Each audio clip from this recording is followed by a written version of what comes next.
다음은 선순위 임차인. 사실 여러분 뭐 우리가 주택이나 상가 낙찰 받을 때 선순위 임차인 빼면 사실 뭐 할 게 별로 없잖아요. 그렇지 않나요? 네. 자, 선순위 임차인. 말소 기준 권리보다 앞서서 대항력을 갖춘 임차인. 가장 쉬운 경우, 가장 어려운 경우. 여기서 이제 가장 쉽다, 어렵다라고 하는 개념은 일단 어떤 의미냐면, 자, 거기 선순위 임차인처럼 보이는 사람이 있다. 자, 그 사람에 대한 컨디션, 즉, 보증금, 뭐 이런 것들 알 수 있다면 쉬운 케이스인 거고, 모른다라고 한다면 어려운 경우다. 그것은 여러분 누구도 부인하기는 어려울 것 같습니다. 그래서 뒤에서 케이스를 한번 설명해 보고요.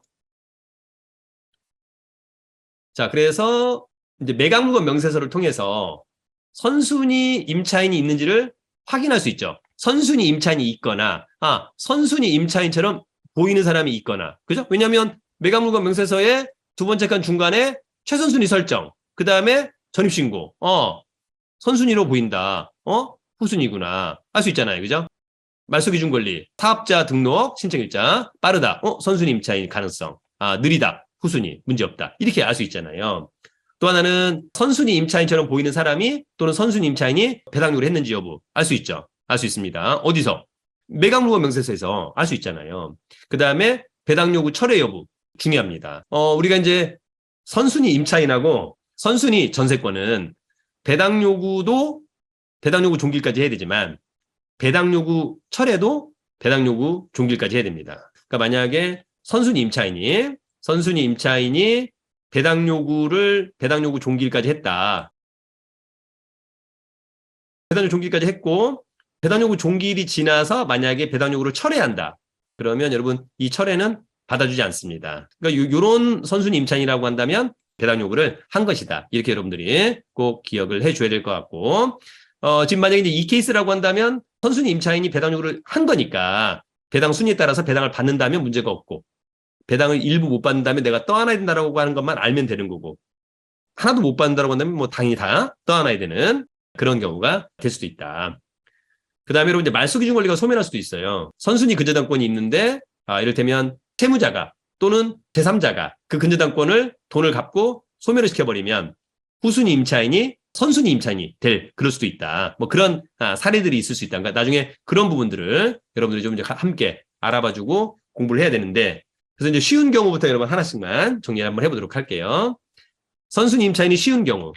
자, 보시면은 이게 이제 인천 구월동의 아파트예요. 34평 아파트 6억 9,500인데 반값. 일단 가격은 상당히 매력적이죠. 지금 뭐 선순위 임차인 얘기하는 거니까 큰 의미는 없어 보이고 여기 보면은 말소기준 권리 뉴욕 파이낸셜 대부 2021년 10월 13일 요거보다 정모시가 있나 봐요. 전입신고 빠르죠? 확정일자 빠르죠? 배당 요구도 적법하게 했다면 일단 종기일까지 하긴 했나 봐요. 보증금 2억 7천만 원. 그럼 이번에 내가 이거 한 4억에 낙찰받았다? 그러면 선순위 임차인이 다 배당을 받으니까 특별히 문제 없죠? 그러면 이 사건은 싸게도 낙찰받아 앤드 명도도 쉬워. 너무 좋아요.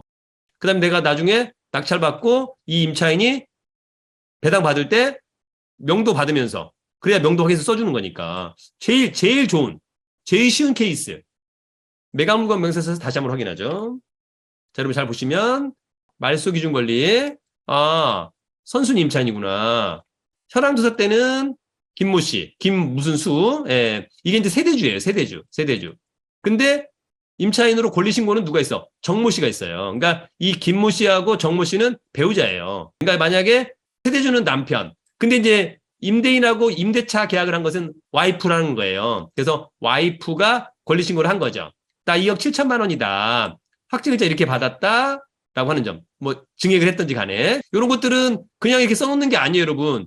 당연히 법원에 들어온 임대차 계약서가 있어서 이렇게 써놓은 거고요. 중요한 건 배당 요구 종기일까지 딱 그날까지. 와, 배당 요구를 했네요. 그죠? 그래서 정모 씨는 배당 순위에 따라서 배당을 받는다. 아까처럼 다 받는다. 그래서 특별히 문제가 없다. 가장 쉽다. 이렇게 정리 한번 해보고요. 자, 또 쉬운 경우죠? 요거는 이제 강덕구 고덕동의 내면 힐스테이트 34평형 17억인데 13억까지 떨어졌다. 자, 일단 요것도 뭐 다른 건 다 차치하고 말소기준 권리 2020년도 1월 14일 날 선순위 확정일자도 빨리 받았어. 그 다음에 배당 요구 4억 9,800. 그런데 증액이 있네. 2,880만 원. 전입신고는 2021년 3월 13일. 요거보다 느리죠? 근데 금액이 얼마 안 돼서. 그러면 여러분, 이거는 선순위 임차 보증금 4억 8천은. 이거는 후순위예요. 선순위가 아니에요. 왜냐하면 확정일자가 늦어. 확정일자가 늦습니다. 이건 그래서 후순위. 근데 금액이 크질 않아가지고. 다시 한번. 자, 말소 기준 권리.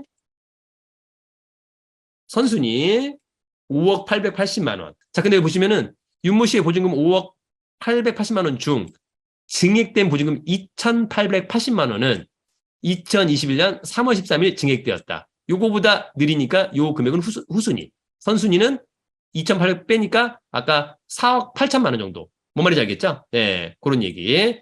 대항력 있는 임차인이며 배당에서 보증금액이 전액 배당되지 않으면 잔액을 매수인이 인수함. 여기서 얘기하는 보증금 전액은 5억 880이 아니라 4억 8천만 원. 아까 4억 8천만 원이 금액이다. 이렇게 이해를 하면 될 것 같습니다. 가장 어려울 수 있었는데 쉬워진 경우. 노원구 월계동의 사슴 아파트 17평형 5억 2천인데 여러 번 떨어져서 1억 3,600. 여기에 보면은 말소 기준 권리 선순위 임차인 오모 씨 보증금이 2억이에요. 근데 배당 요구를 안 했어. 예. 그래도 깔끔하죠? 제가 보기에는 이분은 뭐 낙찰을 받을 마음은 없지 않나 이런 생각이 듭니다. 낙찰을 받겠다라고 만약 이분이 생각했다면 이 금액을 오픈하지 않으면 제3자가 낙찰을 받기는 어려웠을 건데 다만 이제 제3자 입장에서는 쉽죠. 만약에 이게 오픈 안 됐으면 5억 2천인데 1억 3,600이 지금도 싼가 비싼가를 알 수 없어요. 왜냐하면 나중에 이거 내가 1억 5천에 낙찰받았더니 이 사람이 갑자기 자기 4억에 살고 있대. 실제 그래. 그러면 여러분 어떻게 되는 거예요? 5억 5천에 낙찰받는 꼴이 되는 거니까 안 되잖아요. 그죠? 네.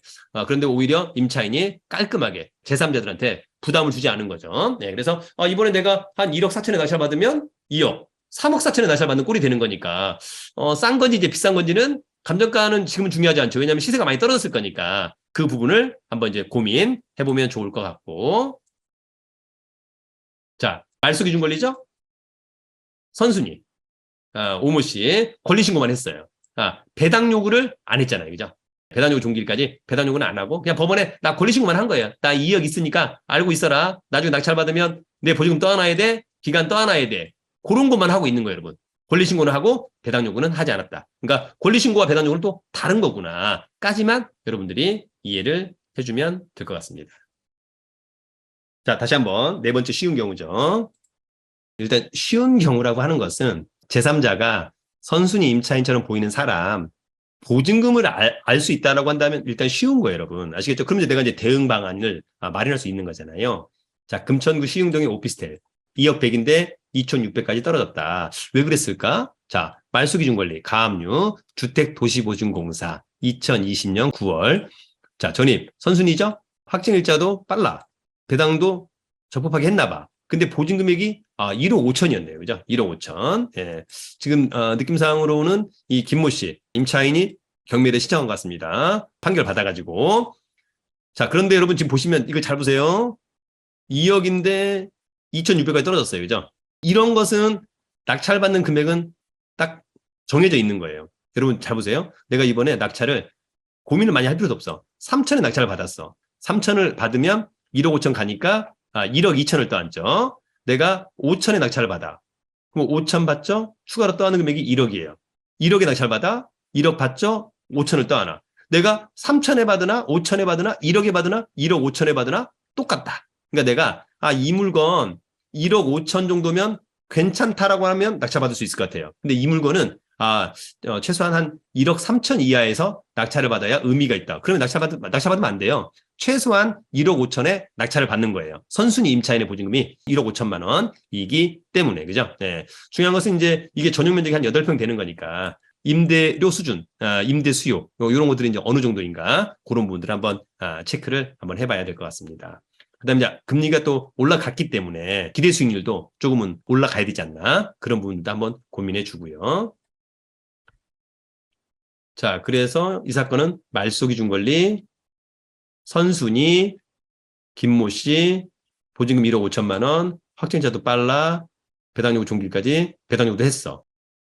이 김모 씨는 임차인이 경매 시청권자. 이건 뭐 큰 의미는 없고요. 어쨌거나 선순위 임차인이 1억 5천만 원이 있는데 배당 요구했다. 그래서 아까처럼 2천에 받으나 5천에 받으나 1억 5천에 받으나 1억 5천에 받는 꼴이 되는 거다. 뭔 말인지 알겠죠? 그런 부분들 체크해 두시고요. 가장 어려운 경우는 이런 거죠. 자, 노원구 월계동에 녹천역 두산 위브 아파트 32평형 9억 9천인데 6억 3,300. 일단 직관적으로는 싸 보일 수도 있겠다. 이럴 수도 있는데 요거 보니까 노원세무서, 압류, 말소기준권리 요거보다 전입신고가 빨라. 정모 씨가. 근데 아쉽게도 배당료를 안 했어요.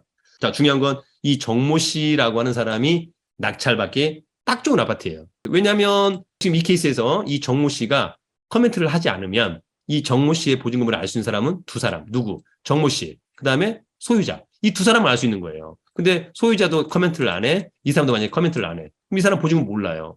그러면 저나 아까 재민 씨나 경아 씨나 입찰을 못 하죠. 얼마인 줄 알고 낙찰을 받아요. 그죠? 네, 낙찰을 못 받아요, 여러분. 낙찰을 절대 받을 수 없다. 그래서 우리가 이제 대충 뭐 어떤 사람은 2017년도에 전세 보증금 대충 보니까 한 5억이다고 하더라. 그래도 낙찰받기 어렵죠, 여러분. 많이 떨어져야 되는 거니까. 근데 이제 운 좋게 만약에 이 정모 씨가 정말 뭐 보증금 5천에 예를 들어서 월세 100만 원을 살고 있었다. 그럼 이 사람은 이걸 아니까 자기 돈 얼마 안 되잖아요. 그죠? 그러면 좀만 더 떨어져서 한 5억에 나왔다. 그럼 이 사람 낙찰받을 수도 있죠. 그럼 5억에 낙찰받으면 자기 배당 요구 안 했으니까 5천만 원까지 떠안아서 5억 5천에 낙찰받는 꼴이 되는 거죠. 제3자는 낙찰받기가 대단히 어렵다. 자, 말소기준권리 선순위. 근데 커멘트가 없어요. 제일 어려운 그런 케이스.